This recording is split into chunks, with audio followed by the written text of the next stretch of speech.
To get to the end of your journey and look back and think of all the things that you could have been, should have been, would have been, but never was. There's no greater tragedy. Good morning, good afternoon, or a good evening, depending on what time you are watching around the world.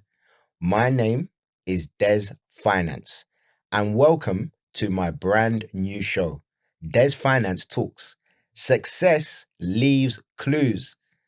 This is a new podcast that aims to provide the audience with valuable insight into how to become successful.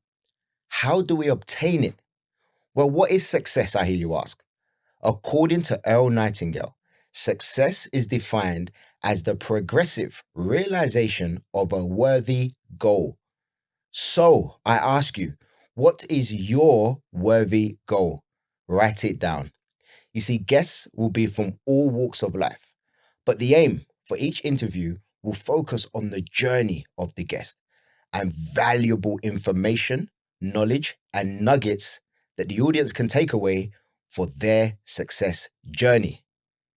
I only have 3 rules. 1, that you have a notepad, a pen, or something to take notes because you do not want to lose these gems.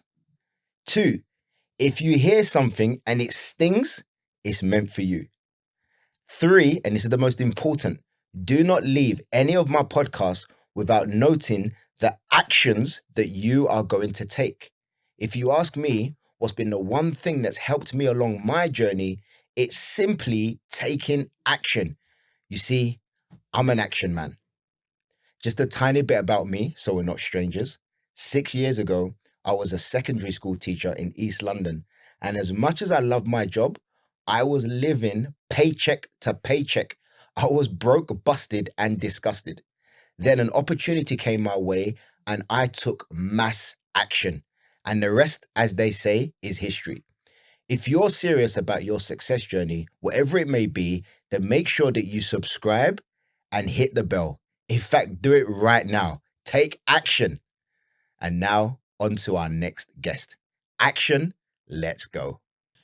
Wow. A massive warm welcome to everybody to the latest episode of DesFinance Talks. And today we have an incredible guest with a phenomenal story. There are not many people that blow me away, but this lady certainly has. So without further ado, please allow me to introduce you to Bebe.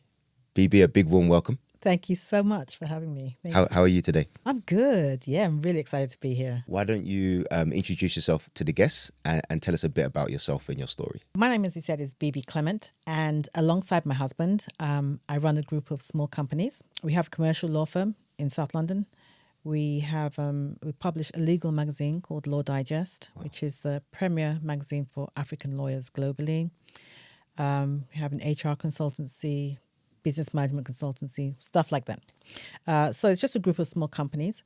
But I also do quite a bit of speaking on business and entrepreneurship. And I lecture part-time at Bebe Business School, which is the business school for City, the University of London. Wow. I'm married. And I have 2 sons, 2 amazing sons. So what made you make the transition from law into kind of coaching, speaking, and being an author as well? Well, actually, it had to do with my faith. So I'm a Christian. And a few years ago, I was in America visiting a friend.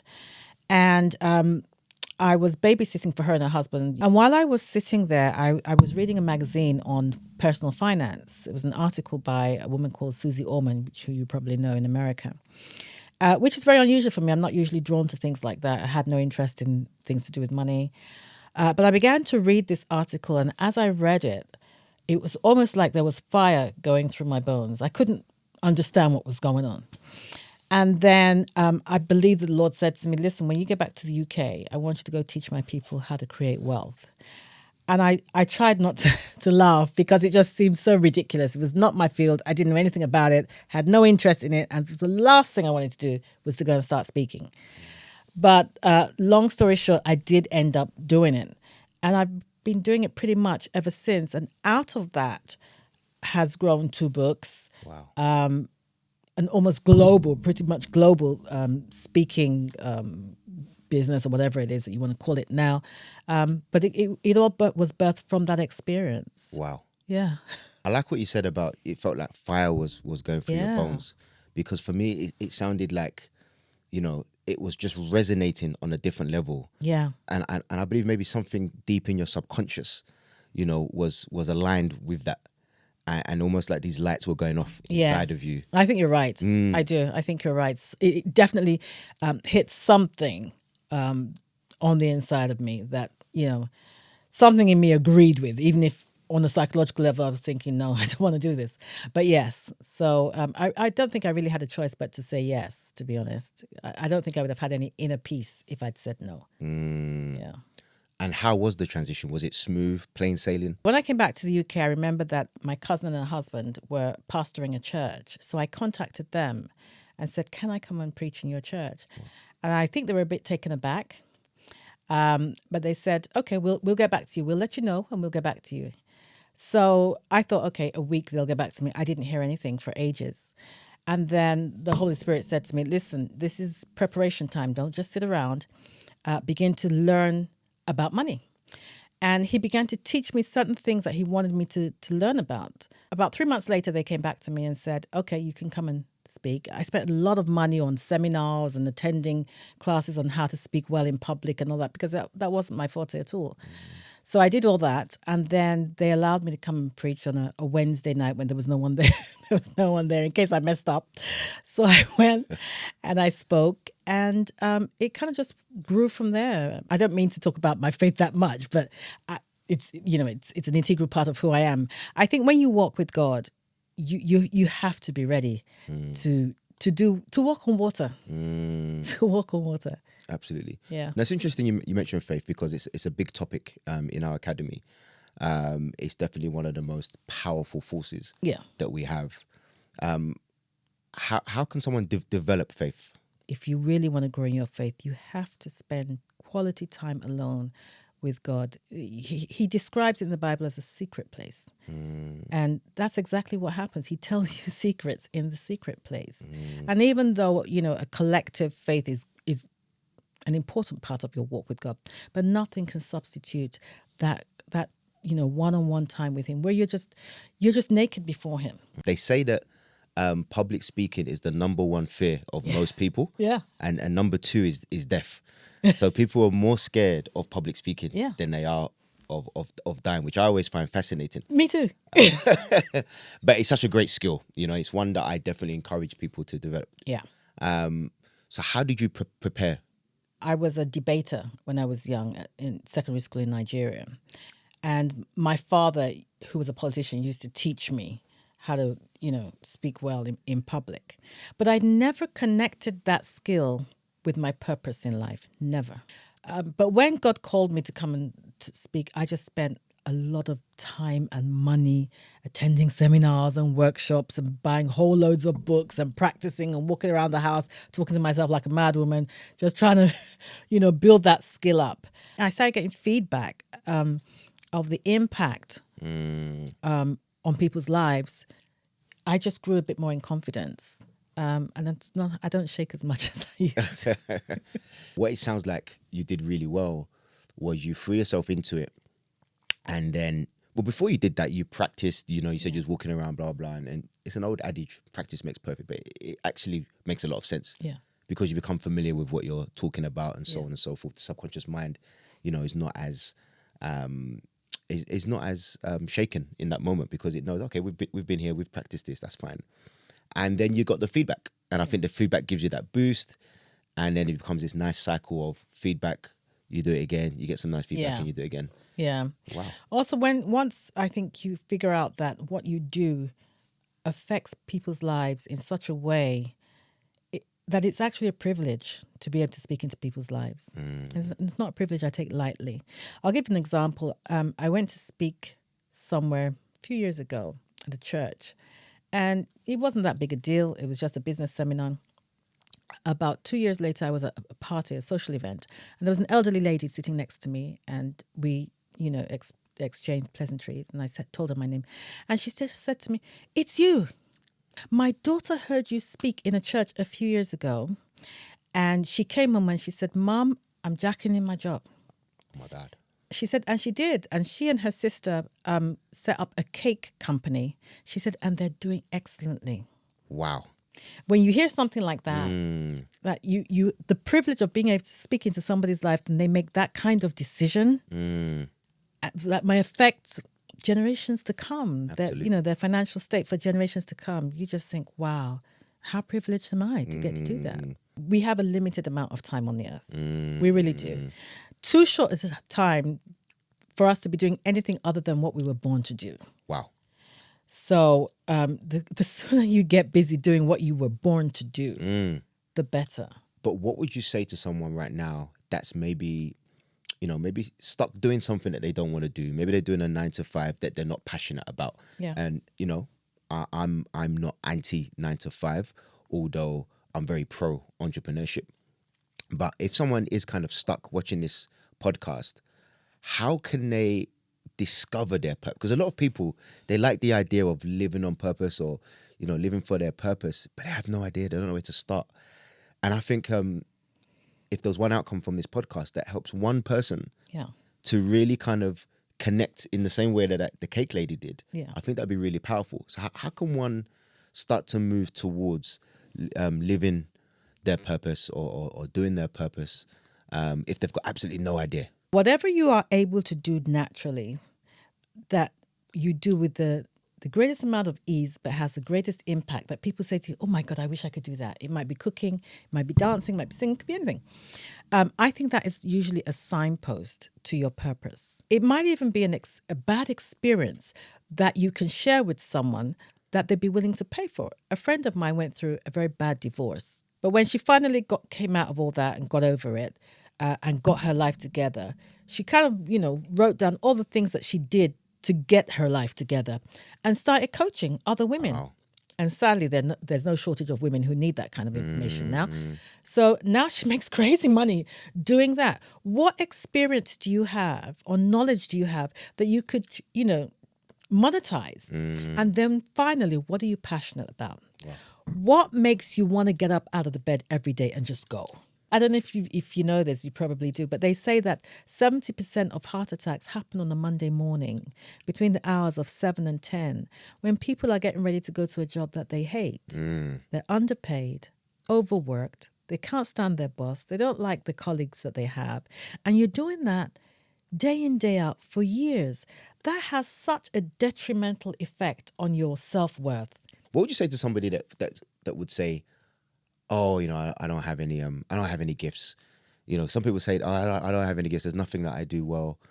That's not true. It's just not true. It's just not true. They're just not. They're just being lazy, right? Yes. Everybody has something. You just have to listen for feedback. That's it. You know, it might just be, every time I'm around your child, he just makes me laugh. That is the key. I think it's because the key word you used was effortlessly. Because they're doing it so easily. Yeah. Sometimes you don't think of it as a gift. Right? I think that's the problem. Yeah. So when I speak to people, they say, "Oh, I'm not really that gifted." Then when you really delve into it, they'll mention something, but that's it. And they're like, "Oh, is that the gift?" Yeah. Because they're just thinking it's like flying or something crazy. But it's just, like you said, something that has a lot of impact. Yeah. But you're doing it so easily. Yeah. It's like, when you think about people like Jamie Oliver, all the guy knows how to do is cook. That's it. Nothing else. But hasn't it been more than enough? Yeah. Yeah. It's actually a crying shame that so many people go through life without actually living their purpose. That's a tragedy. It's actually a tragedy. It is. It really is a tragedy of a life. Wow. Yeah. To get to the end of your journey and look back and think of all the things that you could have been, should have been, would have been, but never was. There's no greater tragedy for me. I think Les Brown speaks about it, doesn't he, a lot? Yeah. About the ghosts of your ideas. Yeah. On your deathbed. And he does it so eloquently, doesn't he? I can actually see them. I can see the ghosts. Wow. So what would you say has been who would you say has been your biggest inspiration on your journey? Who do you look up to? Outside of my faith, it would have to be my dad. Wow. He passed away now. Sorry. But I was raised by him because my mum died when I was very young. one of the things that he said to me is, he sat me down one day and he said, Bebe, I want you to listen to me. He said, he began to extol all the things that he thought were good characteristics of me that he saw in me. He said, look, you can cook, you're pretty, you're hardworking, you're intelligent. He just went on and on. And as he was speaking, it was almost like something was standing up inside of me. And then when he finished, he said, so when it comes time for you to choose a husband, don't let any man make you feel like he's doing you a favor by marrying you. Because on the contrary, you are doing him a favor. Wow. And I carried that with me, even into my dating life. So there were certain guys that I didn't even bother to go out to dinner with because I just thought, this person hasn't stood up to what my dad described me as. So I'm not even going to bother. Wow. You know, that kind of thing. So, yeah, that was one of the things that he told me. Another thing he told me is that, Bebe, life doesn't owe you anything. On the contrary, life is waiting to see what you are going to contribute to it. Wow. So things like that were seeds in my life and they've germinated. So, yeah, he was definitely my hero. I believe that your dad gave you a lot of belief. Yeah. I think he installed a lot of belief. And that, you know, as you probably know, is probably one of the single most important things, you know, when someone has belief in us, but when we believe in ourselves. Yeah. Would you say it was from that moment that you really started to believe in yourself and started to walk in that way, you know, that, you know, I believe in myself, I can do anything, mixed with your faith, I imagine. Yes, that's it. It was a mixture of both. It was definitely a mixture of both. I mean, when I think about the fact that Christ died on the cross for me, and if I was the only person on earth, he would have still paid that price. He thought that much of me. That does something to you. And then combined with my dad and everything, and thankfully I've married someone who has just kind of like taken the button from my dad. So he also builds me up. I mean, he's already sent me a text and saying, "Oh, it's gonna go great today," that kind of thing. So yeah. Wow. So I'm very, very fortunate in that regard. Absolutely phenomenal. So going back to coaching and speaking, tell us a bit more about how viewers can connect with you and what you could potentially offer them. Okay, so I do have a website. Nice. BebeClement.com. So if you go there, you'll see a list of things that I can do. But I do quite a bit of corporate speaking. So if you're looking for a speaker at your event, whether you're a company or a faith group or something like that, then of course get in touch and I'll be able to assist with that. But like we said, I do like being able to speak into somebody's life in order for them to be better. I mean, that's really, I have a saying that says, I'm not in this for the income, I'm in it for the outcome. I really want to be able to say, my life is better for having come in contact with Bebe Clement. That for me is the ultimate. And I see we've got 2 of your books here. We do, yeah. Congratulations. Thank you. I know being an author is not easy. It's not. Tell me about it. Wow. Can you talk us through which one was the first book? Well, this was the first one. How to go from employee to entrepreneur. Nice. Yes. What a topic. Yes. So passionate. So this is packed full of ideas and information and a part of my own journey as to how I made the transition. Because like you said, I think in this day and age, except you are an owner, you're an outsider. It doesn't matter how far up the food chain you go. If you are not a business owner, you are an outsider. And as a result, you're always vulnerable. Always. And we've got to the stage now where we can no longer single-mindedly serve our employers without taking active steps to create, grow, and protect our own wealth. Important. Honestly. Warren Buffett famously said that we should never rely on a single source of income. Yeah. You know, we should make an investment to create a second source. So that definitely resonates with me. Yeah. I love the title of that book. Thank you. Yeah. So this book is now on the recommended reading list at one of the universities in London. Nice. For one of the MBA courses. Wow. To God be the glory. So yes, and this is my latest book, Wealth Creation God's Way. Wow. So yes, there's a right way and a wrong way to make money. And because I'm in the corporate world, I've seen lots of wrong ways to make money. I wrote this book because I found that, having spoken in church quite a bit, there would seem to be two extremes in relation to how people saw money.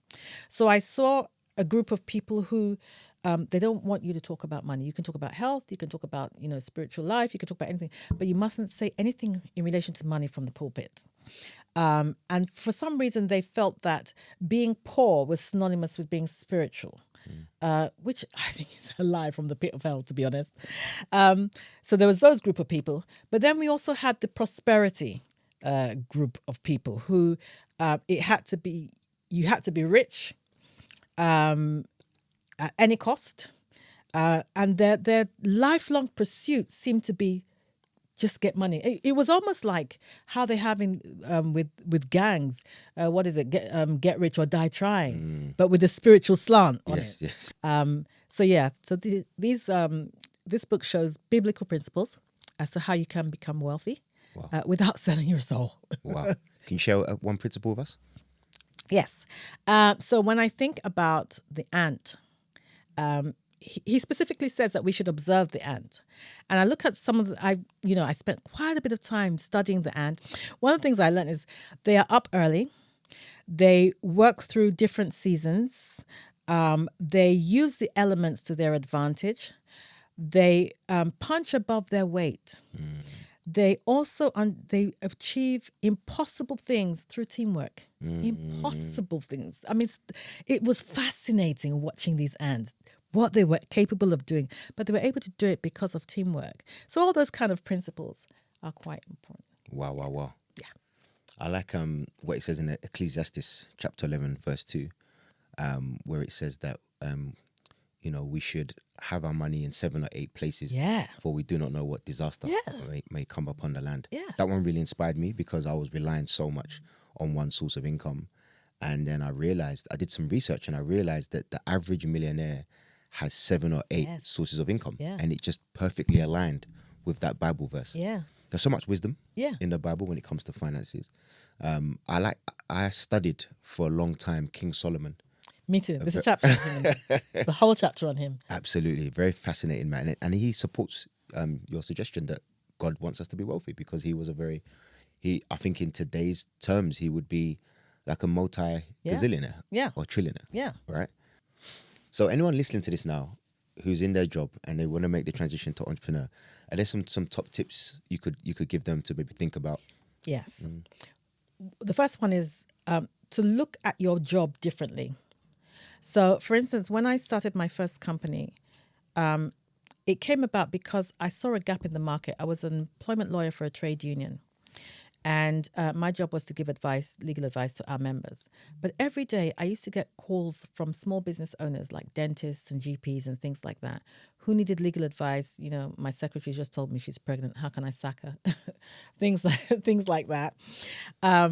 And then employees who were not members of our union, but they needed legal advice. And clearly they couldn't afford, the big bucks for lawyers. So I began to think, where do those kind of people go? What are the gaps in the market here? Why are people doing things the way they're doing them? Could they be done better, more efficiently, smarter, with less people, with the AI, that kind of thing? But don't just look at it as a place to make money. That's the first thing. 2, if you are going to go into business, have a transition plan. When my husband was going to when he was going to start his law firm, he sat me down and said, listen, I want to start a law firm. I know you handle most of the finances, so you need to make some adjustments and, so we can do this. So I said, okay, if we don't make a dime for the first 2 years, how are we going to eat? So I started from there. The kids, all right, nobody's buying any clothes for the next 2 years, that kind of thing. I just went to Primark and bought a whole load of clothes. That was it for the next 2 years, those kind of things. So I cut down to the barest minimum. And then, just make the necessary adjustments. okay, on a practical level, how are we going to do this? We got 2 young kids. One of my children has special needs. How are we going to do this? I also think it's important to sit down with your family and explain to them what is going to happen, why it's going to happen, and the sacrifice that they're going to have to make, because they will have to make it. One way or the other, they're going to have to make a sacrifice. You're not going to be able to be at every recital that little Johnny is going to do because you're working late. There are times when you're going to have to put your own personal money into the business because you haven't got enough money to pay the salaries of your staff. Those kind of things. It's important that everybody's on the same page. Also, what is this going to mean for us as a family? What's it going to mean? So, for instance, if you are a housewife and your husband suddenly starts this, ultra successful company where he's high flying and everything like that, what effect does that have on you? Are you going to have to go back to school so that you can keep up? Because we often hear about people who, they come back and they say, I just outgrew my wife, or I just outgrew my husband. The power dynamics changes when the finances change. So it may well be that, because your husband is now such a high flyer, you're going to have to do certain things to improve yourself. Otherwise, you're going to be at these dinners with your husband and you have nothing to say, and he's going to be embarrassed or that kind of thing. So all these dynamics have to be talked through and worked through as part of your transition plan. And then what is it that you want to do? Are you really ready to pay the price? And what was the price that you paid? Swimming against the tide. Swimming against the tide. Because, I have friends who, okay, let's go out on Saturday night, and because I'm speaking on Monday, I'm at home studying. Oh, have you seen this latest show on Netflix? I'm reading. That kind of thing. So that is a price to pay. That definitely is a price to pay. And even sometimes with kids, sometimes the kids would just have to understand, Mummy's on the phone now. I can't talk. That kind of thing. Absolutely. So, yeah. I often say that there's 2 types of sacrifice. So 2 types of pain. The pain of sacrifice or the pain of regret. Yeah. So sometimes we have to, engage in short-term sacrifice for a lifetime in paradise. Yeah. Right. Oh, So I like that. Is that one of yours? you can have that one. Okay. Amazing. What do you have a morning routine or any kind of habits that you can share with us? I always start with praise. And then my husband and I have a routine. We listen to a motivational speaker. Usually for me, it's Bishop T.D. Jakes. I just love Good choice. My husband loves Jim Rohn. So we get to choose. Each person decides, okay, this morning we were going to listen to this and that kind of thing. And then we talk it through. What did this say to you? What did it mean for you? Okay, what are you going to do practically to adapt what you've just learned? We do that. And then we feed it into our goals. And what's the impact of having that It's routine? priceless. It is priceless. It helps both of us grow together. There's nothing worse than one person is growing exponentially and the other person is just, marking time. There's nothing worse in a relationship. Inevitably, sooner or later, you're going to drift apart. So we're growing together. And it is constant growth. I don't think we're ever going to arrive. It is constant growth because you change as a person. Who I was 10 years ago is miles away from who I am now. What my husband needs in a wife now is very different from what he needed 5 years ago. So it's important that you are constantly growing together. So one of my favorite sayings is that everybody has a plan until they're punched in the face. It's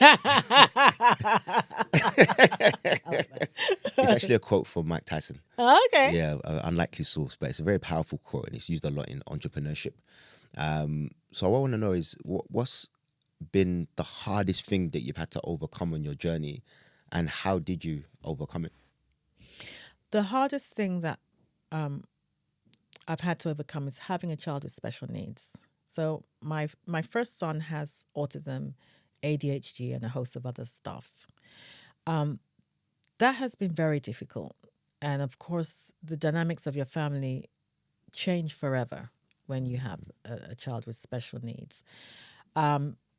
Also, financially, it is a constant drain. You're always having to engage in some kind of therapy or the other, and everything. It's very expensive to have an autistic child.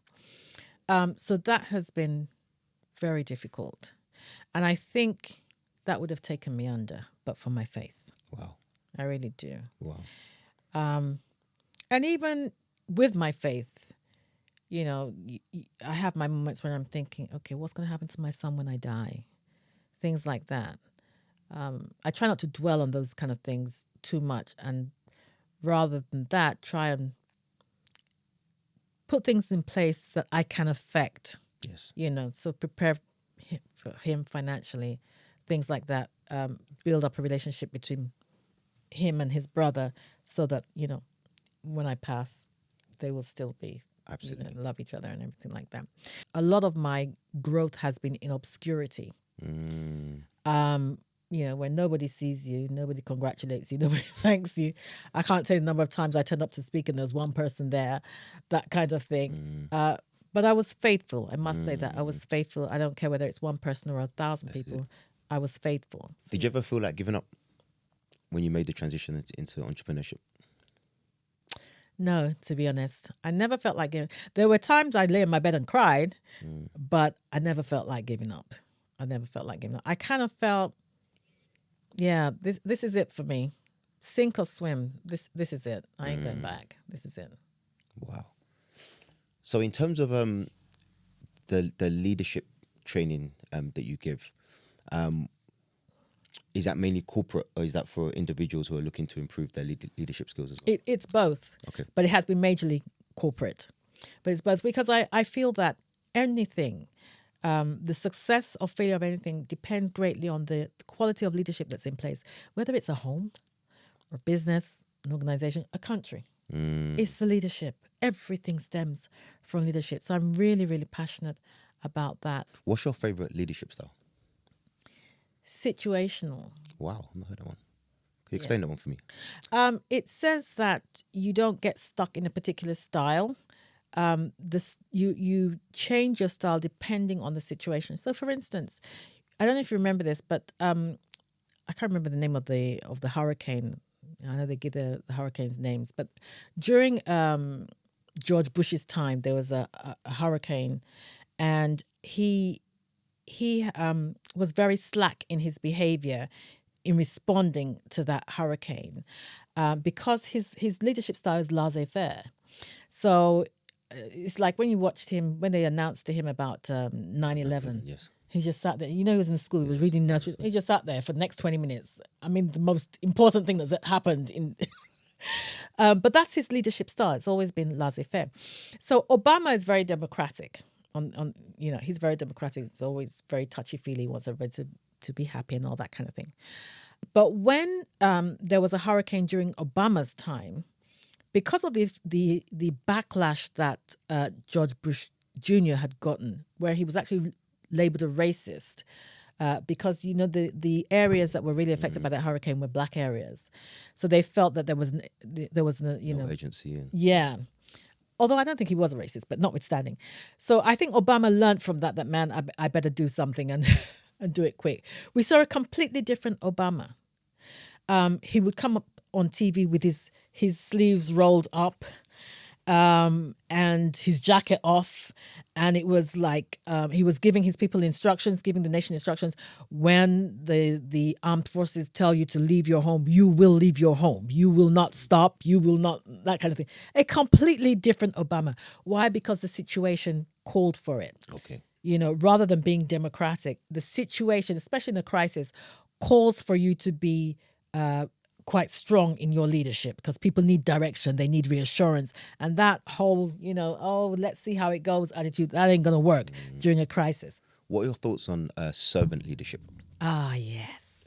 That's your favorite. That's my favorite. Yes. Okay. Yes. Quickly followed by servant.